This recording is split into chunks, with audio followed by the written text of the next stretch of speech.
Assalamualaikum warahmatullahi wabarakatuh. Saya adalah mahasiswi aktif dari Universitas Islam Kalimantan Banjarmasin. Nama saya adalah Ovita Septira Himayati, NPM 19640084 dari kelas A semester 6 reguler siang BJM. Mata kuliah Pengairan Pasang Surut dengan dosen pengampu Bapak Adi Surya STMT, di mana saya di sini akan mempersembahkan video dengan tema pemeliharaan bangunan pengairan pasang surut guna untuk memenuhi persyaratan ujian akhir semester. Sistem pemeliharaan jaringan irigasi rawa. Pengelolaan rawa pasang surut dilandasi pada prinsip keseimbangan antara upaya konservasi dan pendayagunaan rawa pasang surut dengan memperhatikan daya rusak air di daerah rawa pasang surut. Tujuan utama dari pemeliharaan rawa pasang surut adalah untuk melestarikan rawa pasang surut sebagai sumber air dan meningkatkan kemanfaatan untuk mendukung kegiatan sosial, ekonomi, budaya, dan pengembangan wilayah. Pemeliharaan dalam rangka pengembangan rawa pasang surut dilakukan secara bertahap. Tahap pertama membangun saluran pembuka tanpa pintu sehingga muka air tidak dapat dikendalikan. Tahap kedua melengkapi saluran sekunder dan tersier dengan bangunan pintu air pengatur. Ketiga, melengkapi prasarana jaringan reklamasi rawa sehingga muka air dapat dikendalikan penuh. Pelaksanaan pemeliharaan secara teratur mutlak diperlukan agar kegiatan pengelolaan air dapat terselenggara dengan baik dan terpercaya. Prasarana jaringan yang kurang terpelihara dapat mengacaukan rencana pengelolaan air yang sudah disusun dan ditetapkan. Pemeliharaan meliputi pemeliharaan rutin dan berkala. Paralel dengan pelaksanaan operasi dan pemeliharaan, maka dilakukan pemantauan dan evaluasi. Kegiatan ini dimaksudkan untuk mengevaluasi efektivitas pengelolaan air, mengidentifikasi perubahan dan fluktuasi kondisi alami dalam kurung tanah, sungai, kualitas air, dan kondisi prasarana dalam kurung saluran timbunan tanah bangunan, menyesuaikan rencana pengelolaan air terhadap perubahan dan kebutuhan lapangan dan mengumpulkan data untuk keperluan perencanaan ke depan. Pemeliharaan bangunan pengairan pasang surut. Yang pertama ada eksploitasi. Eksploitasi adalah serangkaian upaya pengaturan air pada jaringan reklamasi rawa pasang surut termasuk pembuangannya dan upaya menjaga serta mengamankan jaringan reklamasi rawa pasang surut agar selalu dapat berfungsi dengan baik. Kedua, pemeliharaan rutin.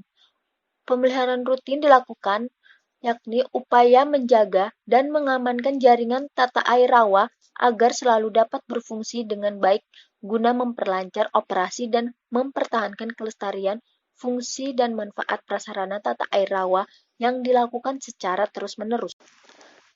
Yang ketiga, pemeliharaan berkala adalah kegiatan perawatan dan perbaikan yang dilaksanakan secara berkala yang direncanakan dan dilaksanakan oleh instansi dinas yang membidangi irigasi dan dapat bekerja sama dengan P3A, GP3A, IP3A secara swakelola berdasarkan kemampuan lembaga tersebut dan dapat pula dilaksanakan secara kontraktual. Adapun kegiatan pemeliharaan sebagai berikut.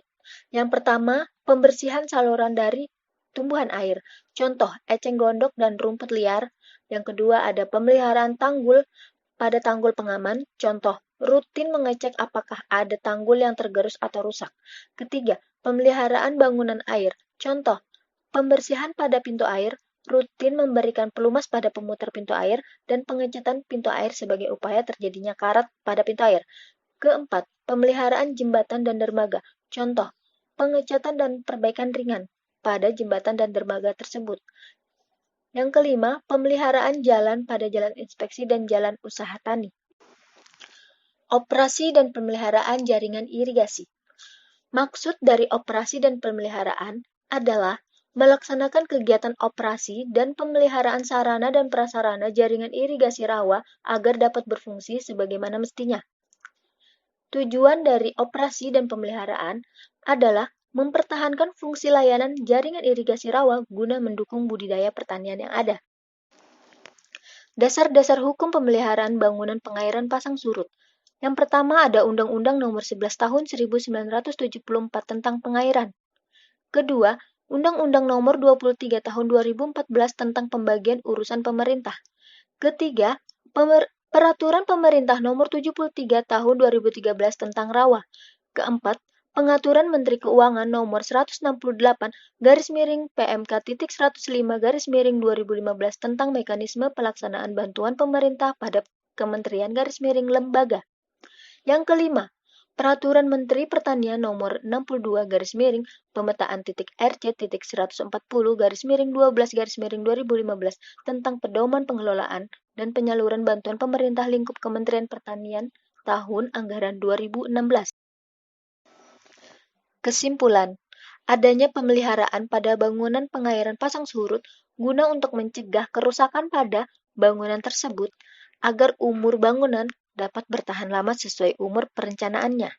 Sehingga pemeliharaan terhadap bangunan air tersebut sangatlah penting untuk kelancaran, keamanan, dan kenyamanan pengairan pasang surut dan makhluk hidup di sekitar yang menggunakannya. Berikut yang dapat saya sampaikan, kurang dan lebihnya saya mohon maaf. Terima kasih. Wassalamualaikum warahmatullahi wabarakatuh.